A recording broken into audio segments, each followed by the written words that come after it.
Chers amis, bonjour. Aujourd'hui, nous allons parler de la gloire de Dieu sur terre, premièrement révélée dans le temple. Comme Dieu l'a dit à David, il ne peut se laisser enfermer dans une maison, dans un temple construit de main d'homme.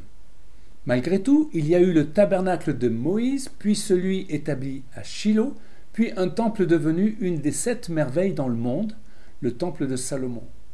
Mais tous furent détruits, comme le temple d'Hérode d'ailleurs, alors que le temple Yeshua révélait la vraie valeur du temple comme manifestation de la gloire de Dieu sur terre.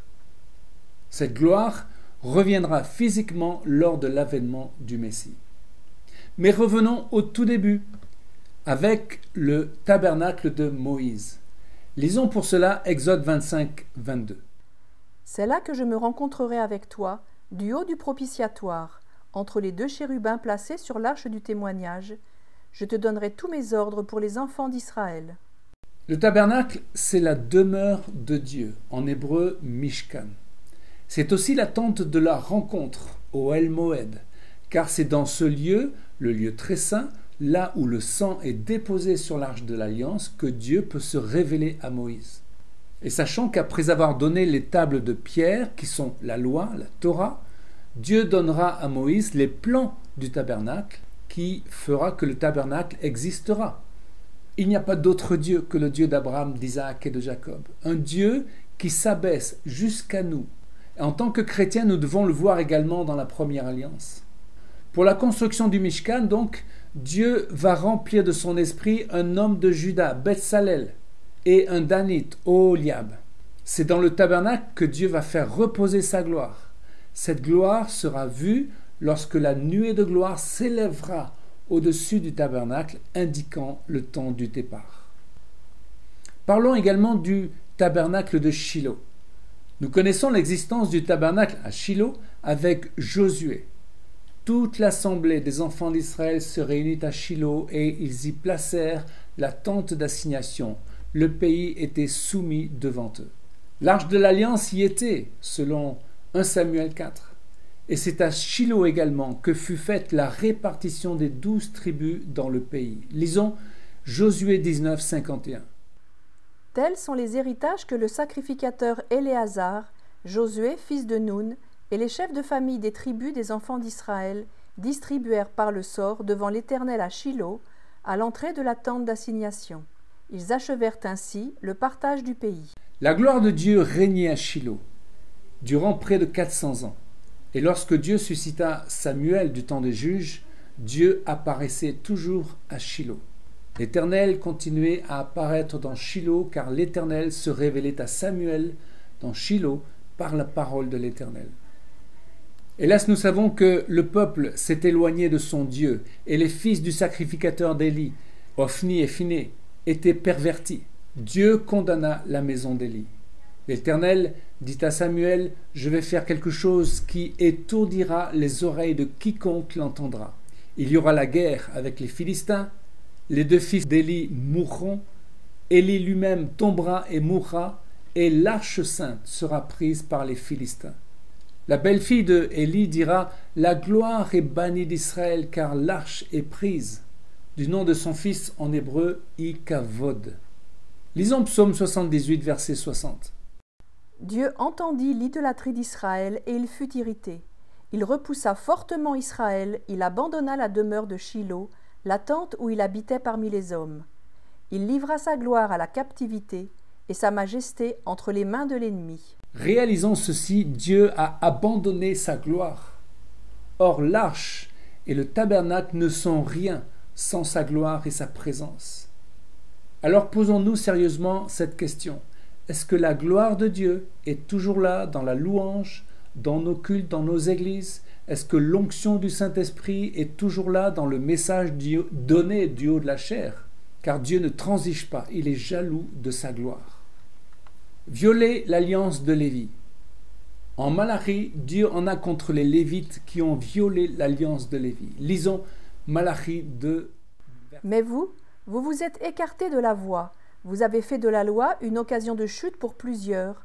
Vous avez violé l'alliance de Lévi, dit l'Éternel des armées. Et moi je vous rendrai méprisable et vil aux yeux de tout le peuple, parce que vous n'avez pas gardé mes voies et que vous avez égard à l'apparence des personnes quand vous interprétez la loi. Il s'agit là de l'alliance sacerdotale, Brit Akeuna, faite avec Aaron et ses descendants. C'est une alliance inviolable et à perpétuité devant l'Éternel. En fait, littéralement, c'est une alliance de sel, Brit Mélar. Et n'est-ce pas pourquoi Jésus a employé l'expression que nous étions comme croyants le sel de la terre? Mais sachons qu'il a rajouté, si le sel perd sa saveur, il ne sert qu'à être jeté dehors et foulé aux pieds. Parlons des 2 temples détruits. Dieu n'a pas hésité à permettre la destruction des 2 temples qui étaient reconnus comme des merveilles dans le monde. Michée a prophétisé la destruction du premier temple. Lisons Michée 3, 12. À cause de votre faute, Sion sera labouré comme un champ, et Jérusalem deviendra un tas de ruines. La montagne du temple sera une colline couverte de broussailles. Jérémie a de même prophétisé la destruction de Jérusalem par Nebuchadnezzar. Tous les anciens étaient contre lui et les prophètes prédisaient la paix. Mais Dieu déclara, ne les écoutez pas, soumettez-vous au roi de Babylone et vous vivrez. Aujourd'hui, nous devons vraiment faire attention à prédire les choses, à déclarer ce qui est bon ou pas bon, en qualifiant ceux qui ne le suivent pas de perdus. Jérémie était seul contre tous. Affirmer que la soumission à Babylone était de Dieu semblait une folie. Dans cette situation de fin du monde avec la destruction du temple de Salomon, Jérémie n'a pas suivi le courant général, dont celui des prophètes prédisait la paix.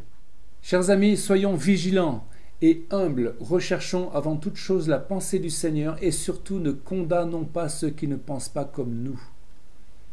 Jésus prédira la destruction du temple d'Hérode en 70. Car Jésus, Yeshua, était le prophète prédit par Moïse selon Deutéronome 18. Jésus n'a pas agi différemment des prophètes. Ce qu'il a prédit et les accusations à l'encontre des responsables religieux étaient en droite ligne des actions des prophètes du Tanakh. Jésus est vraiment juif. Sachons qu'Israël est la gloire de Dieu. Selon Deutéronome 7,6, qui dit d'Israël qu'il est le peuple choisi et saint et qu'il est le trésor de l'Éternel, Am Ségoula, il est difficile de croire que Dieu l'a abandonné durant 2000 ans dans la main des nations. C'est un grand mystère, car Israël est aussi la gloire de Dieu.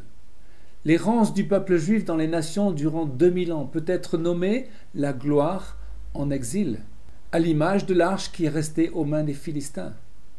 Pourtant, nous devons savoir que Dieu était toujours avec son peuple selon Ésaïe 63, 9, même durant les pires moments comme la Shoah. Et Samuel put prophétiser « L'Éternel n'abandonnera point son peuple à cause de son grand nom ». Il est intéressant de lire cette parole du prophète, Osée 6, verset 1. « Venez, retournons à l'Éternel, car il a déchiré, mais il nous guérira. Il a frappé, mais il bandera nos plaies. Après 2 jours, il nous aura rendu la vie, et le 3e jour, il nous relèvera, et nous vivrons devant lui. » Et considérons ce qu'a dit Pierre, un jour est comme 1000 ans. Ainsi, le 3e jour, Israël ressuscitera, le 14 mai 48. Extraordinaire prophétie d'Osée. Mais pouvons-nous un instant faire un stupéfiant parallèle avec celui qui est la gloire du Père, son Fils bien-aimé, et qui ressuscita également un 3e jour? Pour finir, sachons que nous sommes la gloire de Dieu. Chers amis, Paul dit que nous sommes le temple de Dieu en tant que corps de Christ, mais également individuellement. Cela signifie que nous sommes son kavod, sa gloire. Comprenons-nous la responsabilité qui est la nôtre? Nous devons refléter sa gloire devant les hommes et devant les autorités célestes. Dieu est un Dieu jaloux de sa gloire, soyons-en conscients. Chers amis, à une prochaine fois pour une nouvelle vidéo en direct de Jérusalem.